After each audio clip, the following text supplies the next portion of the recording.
শেষ ঠিকানা যদি ৩.৫ হাত মাটি হয়, তাহলে কিসের তো ক্ষমতার দাপট? ভোর ৫টায় মৃত্যু, সকাল ৬টায় জানিয়ে দেওয়া হবে মাইকে, ৮টায় শেষ গোসল করানো হবে, ৯টায় তোমাকে নতুন কাপড়ে সাজানো হবে, জোহরের নামাজের পরে তোমার আলিশান বাড়ি থেকে বের করে নিয়ে যাওয়া হবে, ২টায় তোমার জানাজার নামাজ পড়ানো হবে, ২:৩০টায় তোমাকে কবরে নামিয়ে ফেলা হবে। মাটি দেওয়া শেষ হয়ে গেলে কেউ তোমার জন্য দোয়া করবে, আর কেউ চলেও আসবে। এই তো জীবনের শেষ আয়োজন।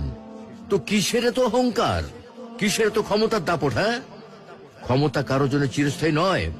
অন্যায় ভাবে কাউকে ঠকালে একদিন ঠিক নিজেকেও ঠকতে হবে, এটাই নিয়ম। হ্যাঁ, এটাই নিয়ম।